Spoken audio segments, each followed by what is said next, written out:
I was 7 years old when I migrated up here with my mother. So I was very young down there, but I can remember my grandfather and grandmother, my mother's parents, and also my dad's mother, but not father, until I got up here in Elyria. I'm just a child, I'm just going whatever, like I say, wherever your parents led you.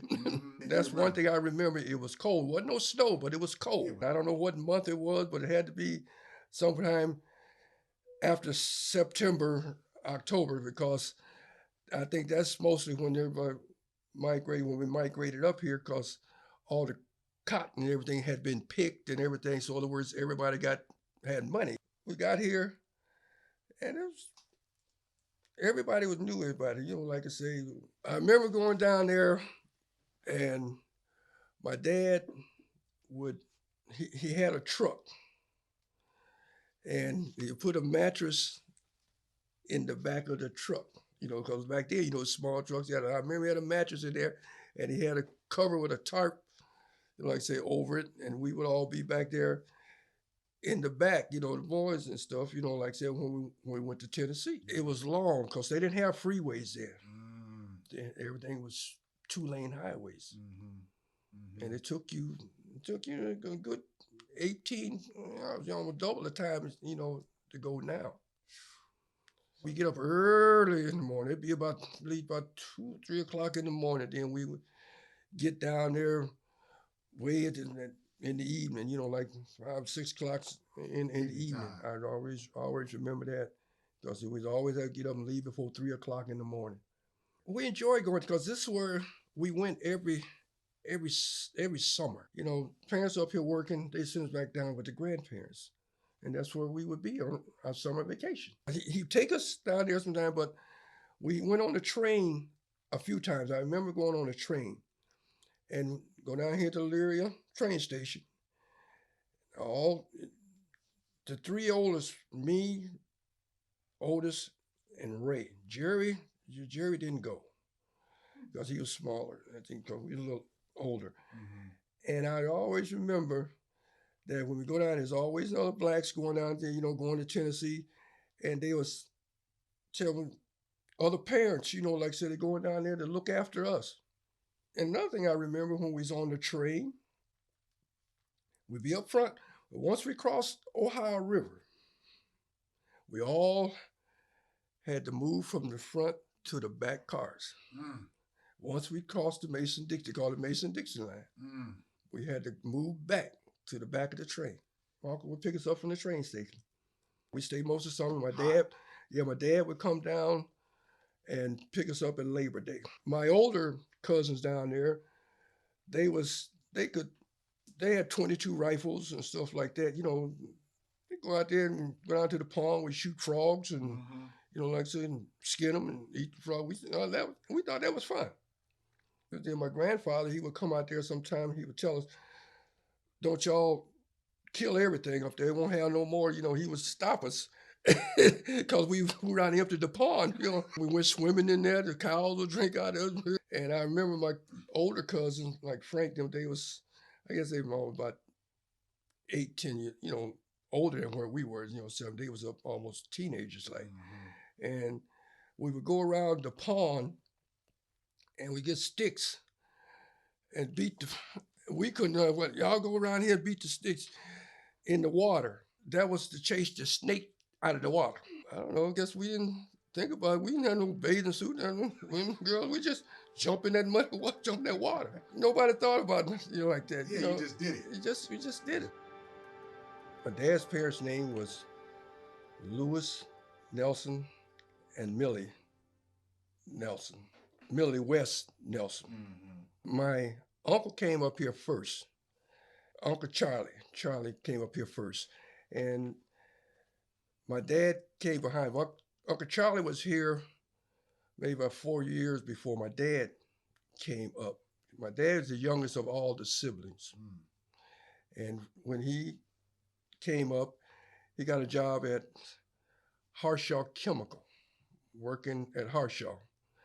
and he worked down there, but he didn't like working inside. So he came out and he just started following in his dad's footsteps, who was a carpenter. And that's how my dad became a carpenter. And so he got into carpentry, and that's where he profession that he stayed the rest of until he retired. And he was the first black carpenter to get in the union in Lorain County. Wow. And he didn't have to go through no apprenticeship. The reason for that is Jerry Williams' dad was building a home on Bell Avenue. Mm-hmm. And my dad did all the finish work in there. And the business agent, the way I understand, came by, seeing Alonzo Williams, and he saw the work. And he asked who done it. And Mr. Williams pointed to my dad over there, so that young man over there did all the work. And he told him to come down and see him. And he came down, and that's how my dad got initiated into the carpenter without even going through apprenticeship. And he was 27 years old. In this photo? In this photo right here. Okay. I remember when my dad came up here, he'd come back down south, right at Labor Day time, he'd come back down and then he would come back. But once he got enough money to move us up here, then we came. But I remember distinctly that when we came up, I was 7 years old.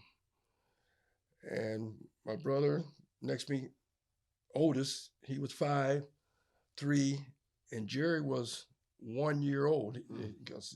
He was born in 1950. Okay. And we came up here in 51. Wow. And so, like I said, we came, and I remember that we pulled up on North Street in a taxi, and we got out and looked at this big old house. And my mother, I remember saying, what Melvin brought me to? I thought she was leaving, come to something worse than what she left. That's how she felt when she saw it. Mm. And so when we went in, I think it was 3 families in this one house. Oh boy. Yeah, there was 3 families, and we had one big bedroom. Everybody was in this the same room. And so, like I say, when we got here, I know we just stayed out on North Street too long, because my dad and Uncle Charlie, they bought a house together, a duplex down here on Middle Avenue. At 1930 Middle Avenue. That was the address. And so we moved downstairs, and they moved upstairs, Uncle Charlie and them. And they stayed there until, my dad found a place down here, 56. I think he moved down there in 56, 57. How'd you meet your wife then? I met her, 1960? 65. So it was in 1960. 65, because I was on leave from the service. I was in the Air Force. And she was talking to Joyce Ann. Joyce on Middle Avenue, in front of 1930 Middle Avenue, and saw this new lady in town. So, I turned around, went back. They said I was driving crazy, but I wasn't. She hadn't graduated yet from high school. See, they were just up here to see Miss Carnell. And I was going back, and I was leaving that next week, like I said. And so that's how first time I met her. And then when I got out, she was still here. Okay. Yeah, we stayed in touch, So when I got out, like I say, we started dating, I guess 3 years, I guess. And then we got married at Mount Nebo, right next to the river. Yeah, Reverend Bohannon married us. Reverend Stiles. Oh, Reverend Stiles. I'm forgetting that. Okay.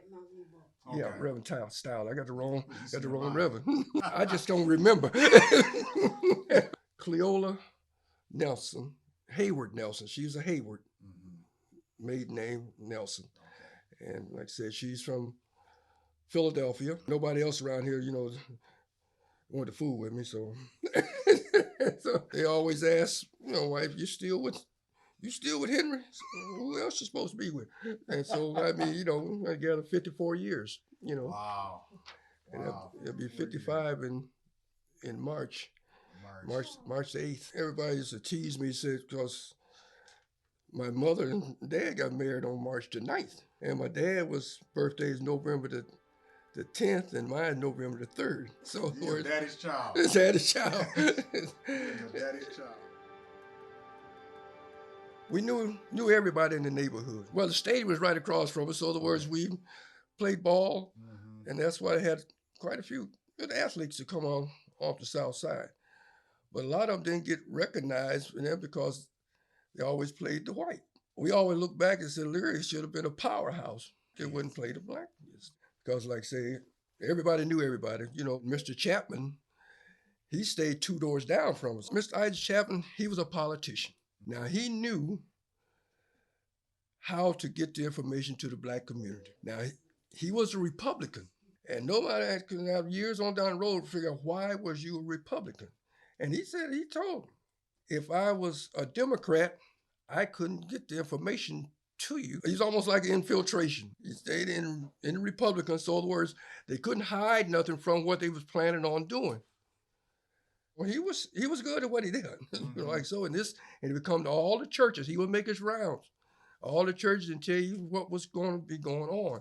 If I can remember correctly, most of the blacks, they wanted to develop and do things, but they could not get finance. They couldn't get money, to do what they wanted to do. So it had the money that you could get money was the number runners. They had the money. You didn't have to, they want to build a lot of these small homes. Not too many black families in here didn't touch spaces on the other side of Fuller Road. And that's where we grew up at. And Unity Church down there. That used to be called the bullpen. That was the party house back in the days. I mean, you had called the Chitlin Circuit. That was one of the circuits that it went through. I done seen Otis Redding, Gene Chandler. I mean, all of them. They come right through there. That's the way it was. I mean, we wouldn't get in trouble, but like I said, we wouldn't do trouble to hurt anybody. Like I say, like the world is now. We did our mischief and that. And I mean, I don't recall, not being a perfect child, but like I said, but we did our mischief. I mean, stole, this and that. I mean, we wasn't a big thief or something like that, steal pop, something like that, and we was breaking more than what we was stealing. It was a good fun. And most of the time, most of the police officers also, that's go back there. They knew the neighborhood. They knew you. But they knew us. That was the way it was, like I say. And then we go to jail or whatever, this, that. I mean, I went to jail one time, I went to jail, but I stayed overnight because Doobie, he stayed on Maple Street. So we stole wine or something that night. I was still in high school, so so I had to be about 15 or 16, something like that. And I thought I was getting away with something. I snuck in the house. Everybody else in there, I didn't snuck in. And then next thing I know, I hear my daddy calling me, Henry. Yeah, Dad. I'm feeling like I'm sleeping. I ain't sleeping. He know because he know her when I come in. And so he said, somebody here to see you. I said, 1 o'clock in the morning, who's here to see me? So I get up and go there, and here's these 2 policemen standing there. And they had Doobie. They caught Doobie, and Doobie said he wasn't going to jail by himself. Doobie was a snitch. And so my dad, he didn't say nothing. He just gone. I had to go with him. And like I said, Dad went on back to bed. And then, he slept good, didn't he? Yeah, he slept good. He knew where I was at. So I guess he slept good. I didn't even get a beating for that either. I guess it says scared me straight. But my dad, he never fussed at us or this or that. That was unusual. But I guess Yeah. he said, well, I learned a lesson or Go whatever, ahead and take 'em. because I was good at everything. I mean, I didn't mess up. I did everything around there. Like I said, I guess he said, well, it's better than me telling him. So, Just take 'em. I stay clean. They found out Urban New was coming through here. It was a group of men. My dad was involved in it too. They bought the property out here where Wilkes Villas at. They bought that land, but they didn't have the monies to develop. My dad built a house out there. It was right there in the corner where you turn in at. He built a home there. So he rented it out. He tried to sell it, but they couldn't get money to develop out there. And so they almost went under because he built that home. And then finally they needed some land for low-income homes. And the government bought it and saved everybody. And when my dad bought the place down there, $26,000 for that place down there. I think at the time he needed about $3,000 to put down on the place. And back then in the 50s, that's a lot of money. And so he went to EST. EST wouldn't, that's the bank that, most of the blacks dealt with back then was Elyria Saving and Trust. They would not give him a loan. So then he kept going to all other banks, couldn't get a loan. And then he went down to Citizens down in Lorraine. Okay, they was the only one that was talking, they would give him a loan. Okay, they okayed everything in the loan, but when it came down to signing the final paper, he still needed another $1,000. He didn't have it.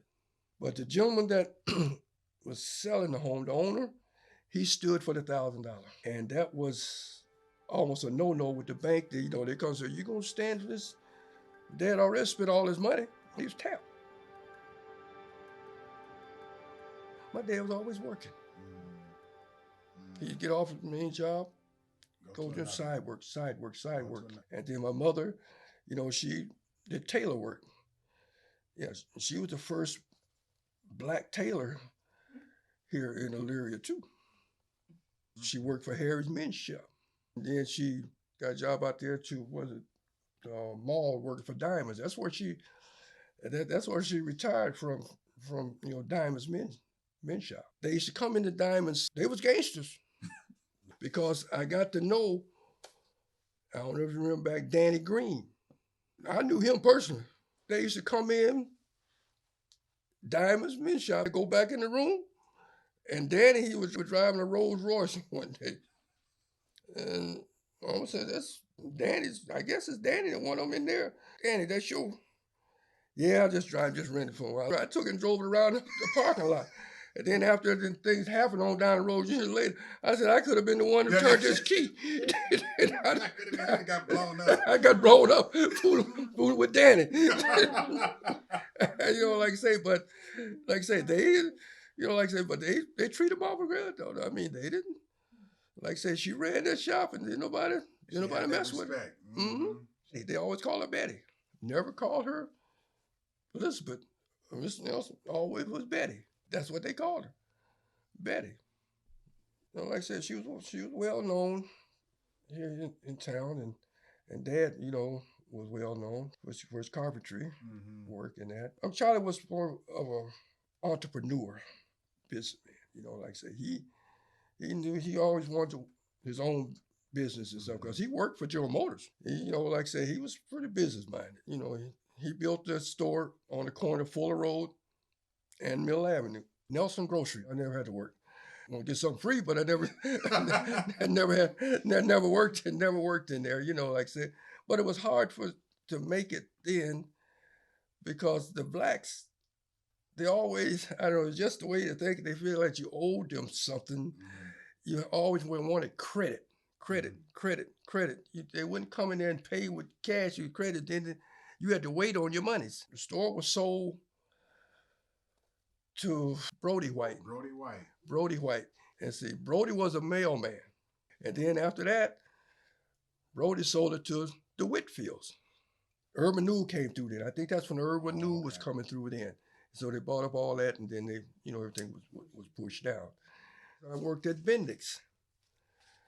I got hired in there. It wasn't that many blacks at Bendix. It wasn't no more than about 10 10 blacks. I got hired because I knew the personnel manager graduated from Midview. He's still doing, assembly work and everything. And I got tired of, doing all the assembly work and this and that. And I got laid off. And then I went to tech school. I used my military benefits. I wasn't planning on finishing, but because I was making about $10 more more than what I'd be at work with my benefits. And so I went to Westside Institute and got my boiler operator's license. Guy retired back there, and I put my name on the bid board.